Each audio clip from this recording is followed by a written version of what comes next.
السلام عليكم. الحمد لله والصلاة والسلام على رسول الله وعلى آله وصحبه ومن والاه وبعد. هل النبي محمد بن عبد الله صلى الله عليه وسلم شخصية حقيقية؟ ده كان سؤال استشراقي، والاستشراق بطبيعته سكوكي لأبعد حد، ده غير إنه متحامل على الإسلام، عنده كده عاطفة نحو الإسلام. أضف إلى ذلك إنهم ما شربوش منهجية علم الحديث في نقل الخبر، فيتعامل مع الإسلام كما يتعامل مع أي ثقافة بائدة، مع إن مفيش عندنا ساعة واحدة مظلمة عبر كل تاريخ الأمة. مجتمعات المسلمين مستقرة ثابتة من أول يوم، الأخبار والأحداث تنقل في النور، وكل خبر بينقله ناس معروفين، مفيش عندنا مجاهيل. لو رواية فيها شخص واحد مجهول ترد هذه الرواية. بقية الأمم الانقطاع عندهم 1000 سنة وعادي جدا. فالمستشرق نزل بنظرة سطحية للتاريخ بتاعنا وقال لك عاوزين أدلة تاريخية، مخطوطات، وثائق من خارج العالم الإسلامي تثبت وجود شخصية النبي محمد بن عبد الله صلى الله عليه وسلم. وتولى كبر هذا الموضوع مستشرقة اسمها باتريشيا كرون، أشهر حد روج للتشكيك في التاريخ الإسلامي. لكن هذه المعلمة تكتشف مع الوقت إن اللي بتعمله ده إهانة للعمل الاستشراقي، إنكار البديهيات يفقد المصداقية. وحصل بالتزامن مع ده إنهم اكتشفوا مخطوطات من خارج العالم الإسلامي تثبت صحة الأحداث كما في كتب السيرة.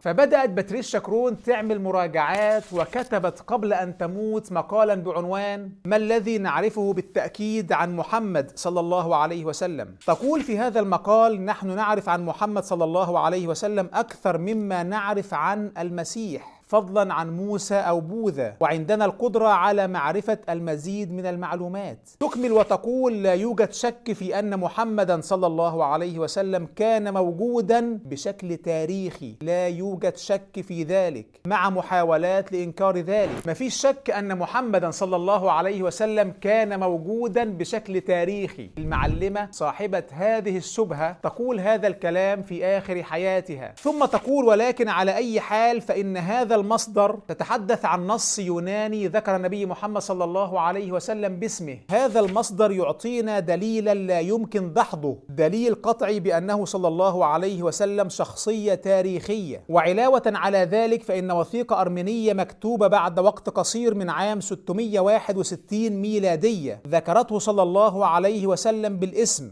وقدمت وصفا دقيقا لدعوته للتوحيد. BBC الوثائقية ذكرت هذه الوثيقة الأرمينية التي تكلمت عن النبي محمد صلى الله عليه وسلم بالاسم. The Armenian historian Sibius wrote about Muhammad just 24 years after his death. The particular interest here is that for the first time in Armenian, someone talks about Muhammad and mentions him by name and says a little bit about what he did. Sibius himself was talking about the events around the year 630, which was before Muhammad had actually died. Sibius gives a surprisingly accurate account of Muhammad's background and teachings. Translating from the Armenian. At that time, a certain man whose name was Mahmet, which is the usual name for Muhammad in Armenian, a merchant, as if by the command of God, appeared to them as a preacher.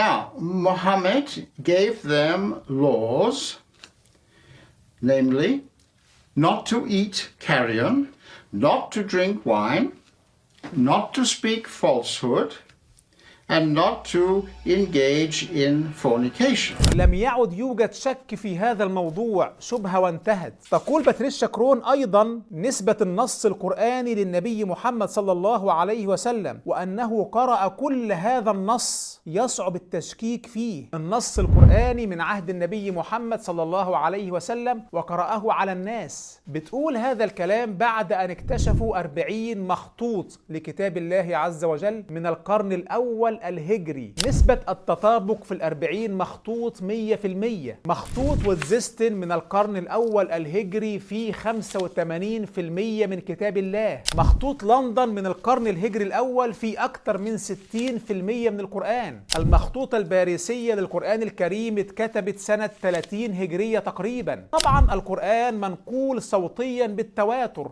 كتاب صوتي، كل حرف منقول بالتواتر من عهد النبي صلى الله عليه وسلم حتى هذه اللحظة. لكن المخطوطات ليها كده طعم عند المستشرقين، بتخلص المواضيع نظرة سطحية. القرآن أيضا يربط المسلمين بتاريخهم المبكر، في آيات بترتبط بأحداث معينة في السيرة، فطالما وجدوا مخطوطات للقرآن فهذا توثيق لهذه الأحداث. لكن بالمنطق كده، كيف لأمة أن تصنع تاريخا مزيفا ثم تنسب هذا التاريخ لنفسها؟ إزاي؟ يعني هذا يصح لو في ناس عايشين في كهف وعندهم انقطاع مثلا 1000 سنة لم يدون فيها أي شيء، لكن أمة بتنقل العلم كابرا عن كابر بكل حرف، بيتم التدقيق في الحرف الذي خرج من فمه صلى الله عليه وسلم وطريقة نطق هذا الحرف. أمة تاريخها لم ينقطع ساعة واحدة هتصنع تاريخا مزيفا والناس كلها تسلم بيه. هذا الكلام يصح في حالة واحدة، إن يحصل فقدان ذاكرة جماعي لكل الجنس البشري ويكتب التاريخ المزيف سريعا، ويا جماعة هذا هو تاريخكم لكن الغيبوبة نستكم. من يقبل بهذا الجنون فده شخص مهيأ ليقبل أي حاجة. وبعدين هو احنا كنا في مغارة؟ الأمة الإسلامية غيرت العالم في أول كام سنة. في جيل الصحابة فتحت أغلب ممالك الأرض، فالذي يشكك في التاريخ الإسلامي ده بيشكك في كل تاريخ الأرض، وأيضا يشكك في العقل. ده في وثيقة اسمها وثيقة أركولف كتبت سنة 50 هجرية 670 ميلادية، كتبها رجل دين فرنسي عندما زار القدس. يقول فيها: رأيت المسجد الأقصى والعرب بيصلوا جواه. وفي حولية إسبانية سنة 754 ميلادية تقول بالحرف: بعد 10 سنوات من حكم محمد صلى الله عليه وسلم وصل أبو بكر للعرش وهو من نفس قبيلة محمد، ومات أبو بكر والذي حكم 3 سنوات تاركا عمر على العرش، وظل عمر 10 سنوات وأخضع الإسكندرية أبهى مدن مصر، لكنه سقط بسيف عبد أثناء الصلوات. نفس التاريخ الإسلامي.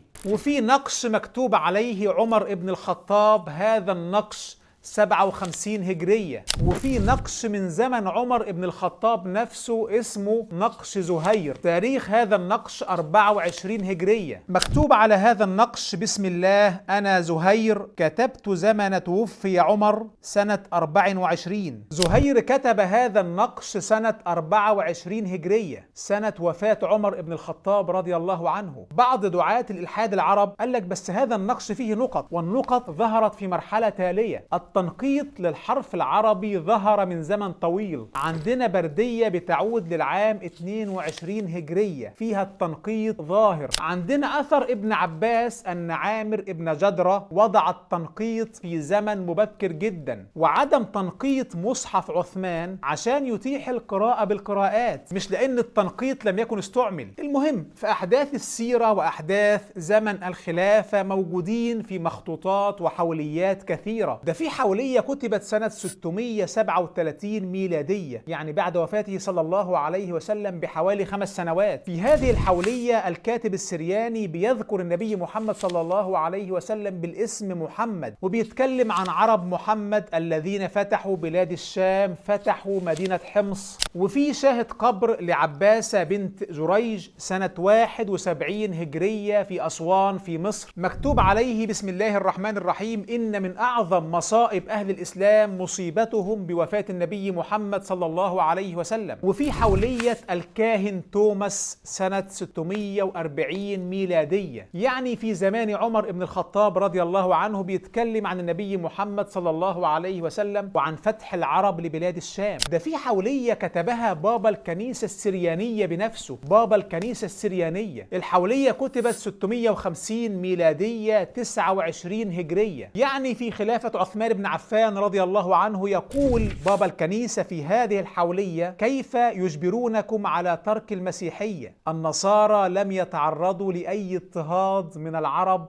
بالسيف أو الحرب. مخطوطات وحوليات كثيرة في هذا الموضوع، في كتاب كامل بيرصد المخطوطات التي كتبت في القرن الهجري الأول والنصف الأول من القرن الهجري الثاني. الكتاب اسمه سين إسلام أزاذرز سويت بتاع روبرت هويلاند. الكتاب عرض أكثر من 100 مخطوطة بتصف سيرة النبي محمد صلى الله عليه وسلم وزمن الخلافة الراشدة، والكتاب ترجم للعربية الإسلام كما رآه الآخرون. طبعا مفيش عاقل هينتظر مخطوط أو حولية عشان يستوثق من تاريخ منقول بالتواتر على أعلى درجات التواتر في أدق التفاصيل، لكن المستشرقين كما قلنا ما تشبعوش بفهم معنى التواتر في نقل الخبر، لم يتعمقوا في علم دراسة الرواه في الإسلام. أفضل طريقة يتم بها توثيق معلومة هي الطريقة التي اعتمدتها هذه الأمة. يرصد الخبر من عدد ضخم من البشر، ثم ينقل هذا الخبر إلى عدد أكبر منه، ثم يتم توثيق كل راوي نقل هذا الخبر وينظر في حاله اللي هو عدالة الراوي وضبطه. التراث الإسلامي هو أكبر تراث مكتوب في تاريخ البشرية. التراث الإسلامي هو أكثر تراث موثوق في تاريخ البشرية، أكثر تراث مخدوم في تاريخ البشرية، التراث الوحيد المنقول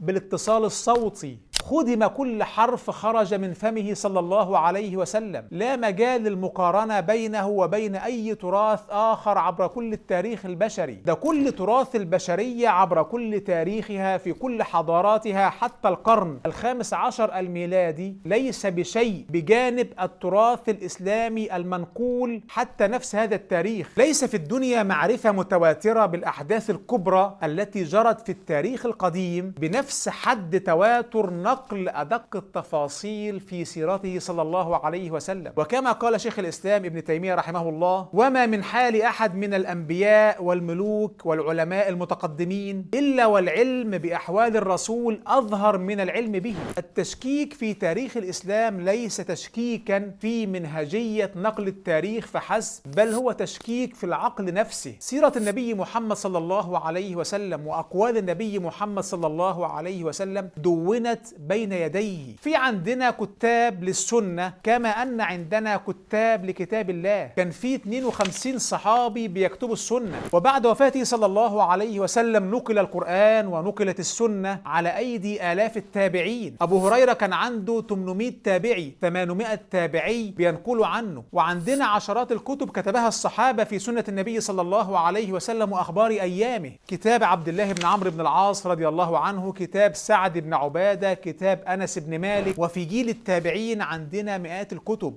تناولت كل هذه التفاصيل في حلقة هل الإسلام ديانة عباسية، حلقة مهمة جدا في تفنيد هذه الشبهة. هل الإسلام ديانة عباسية؟ ورابط هذه الحلقة في الوصف. وطبعا من أفضل من صنف وحاضر وناقش في ملف المخطوطات والحوليات هو الدكتور أحمد الشامي. كتاب تاريخية الصحابة وكتاب الإسلام التاريخي من أفضل من كتب في هذا الموضوع، جزاه الله خيرا. العجيب إن إحنا خلاص بنلم الورق بتاع هذه الشبهة، خلاص هنمشي، إذا بدعاء الإلحاد العرب يظهروا ويعيدوا توليد نفس هذه الشبهة. الكعبة كانت في البتراء، النبي محمد ليس شخصية حقيقية. بيعتمدوا على جهل الناس بآخر اعترافات المستشرقين، بيلعبوا والله في البديهة العقلية. النوعية دي من الشبهات خطر على الإلحاد، بتفقده المصداقية، بتخليه يخسر القضية مع الوقت. التشكيك في البديهيات يؤدي لانحسار فكرتك.